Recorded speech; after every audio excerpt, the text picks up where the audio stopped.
Sir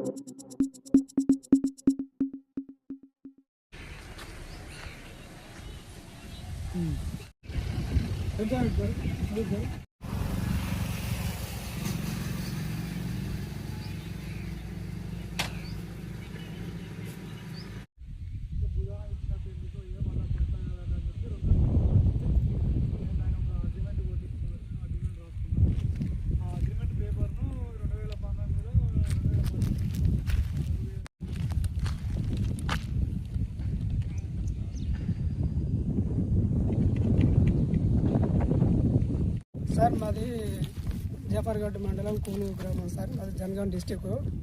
అయితే మాకు 2005లో భూదాన కింద దాత దొర మాకు దానం ఇచ్చిండు. 2005లో దానం ఇస్తే ఆ అట్టి భూమి నేను వేరే దున్నుకుంటాను. ఇచ్చింది ఎవరు? నెల్లూట్ల జానకి రామారావు దానం ఇచ్చిండు. దానం ఇస్తే ఆ భూమిని 10 సంవత్సరాల దాకా మేమే కాస్త మీద ఉన్నాం, చేసుకుంటాను, పంటలు పండించుకుంటాను, బతుకుతుంటే మధ్యలో ఈ భూమి అనేది 4 పేర్ల మీద ఇచ్చిండు. ఇల్లందల ఓదలు, ఇల్లందల పెద్దలు, ఓరిగంటి వెంకటయ్య, దాంట్లో మారే అనే 4 పేర్ల మీద భూమి దానం చేసాడు. దానం చేస్తే ఆ భూమిని ఇద్దరు పెద్ద మనుషులు, వాళ్ళకు పెద్ద మనుషులు అంటే ఉంటారు. అయితే ఆ పెద్ద మనుషులు ఏం చేసిందంటే ఈ ఓదల దగ్గర అన్న నేను పట్ట చేపి తీసుకురా, కాగితం తీసుకురా అని అంటే ఆ కాగితం వాళ్ళ తమ్ముడికి ఇచ్చిండు. ఇచ్చినప్పుడు ఆ కాగితం తీసుకుపోయి ఆయన ఏం చేసిండో తెలియదు. చేసుకుపోయిన తర్వాత ఒక 6 నెలల తర్వాత ఆ భూమి మీదకి వేరే స్వామి అనే క్యాండిడేట్ వచ్చి ఆ భూమి నేను కొనుగోలు చేసిన, ఆ భూమి మీద మీరు పోవద్దు, మీకు సంబంధం లేదని మమ్మల్ని దౌర్జన్యం చేసి మా పైన కేసులు పెడతాడు. కేసులు పెట్టినా కూడా మేము భయపడకుండా పోతాను వస్తాను.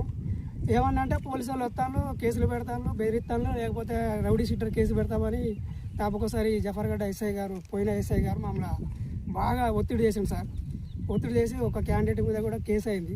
ఆ కేసు అయినా కూడా ఆ కేసు తిరుక్కుంటూ కూడా వస్తాం ఇప్పటి వరకు. అయితే ఆ భూమి ఏమైందంటే ఆ భూమిని నర్సే కాగితం తీసుకుపోయి పట్టా చేస్తానని తీసుకుపోయిన తర్వాత పట్టలేదు, ఏం లేదు, మేము అమ్మినాం, భూమి అమ్మినాం, నాయని స్వామి కొన్నాడు అని మాకు 2 లక్షల రూపాయలు ఇచ్చిండు అని ఆ కాగితం సృష్టించిండు. ఆ కాగితం సృష్టించి తీసుకొచ్చి చేస్తే మేము కలెక్టర్ దగ్గర పోయినాం, ఆర్డీఓ దగ్గర పోయినాం, సిపి గారి దగ్గర పోయినాం. పోతే వాళ్ళందరూ వాటిని పరిశీలించిండు, గుర్తించిండు, దీని మీద ఏం లేదు, అరే బాబు దున్కపోరు అని చెప్తే మాకు వాళ్ళు చెప్తాను, మాకు ధైర్యం చెప్తాను, కానీ మేము వచ్చే వరకు మేము నెప్పుతలేము, భయపడిపోతున్నాం. ఇక భయపడిపోవట్లే అట్లా ఏం చేసినామంటే మేము కోర్టులో వేసినాం.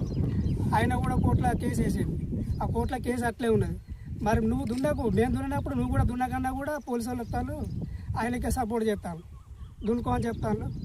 సార్ మరి ఇది ఎక్కడ న్యాయమని మేము ప్రశ్నిస్తే ఎంఆర్ఓ మేము కలెక్టర్ దగ్గర పోయి పిటిషన్ ఒక నెల రోజులు తిరిగినాం సార్. తిరగంగా కొంచెం ఆ ఎంఆర్ఓ గారు ఆ రిపోర్ట్ పంపిండు.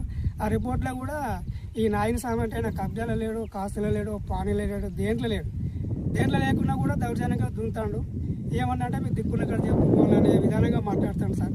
మాకు ఎడి చేసి మీరే న్యాయం చేయగలరని చేతులు ఎత్తి మొక్కుతున్నాం.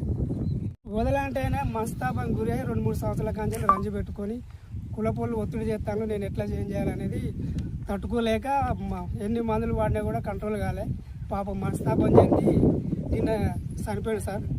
దాన్ని కూడా దృష్టిలో పెట్టుకొని న్యాయం చేయాలని ప్రార్థన చేస్తాం.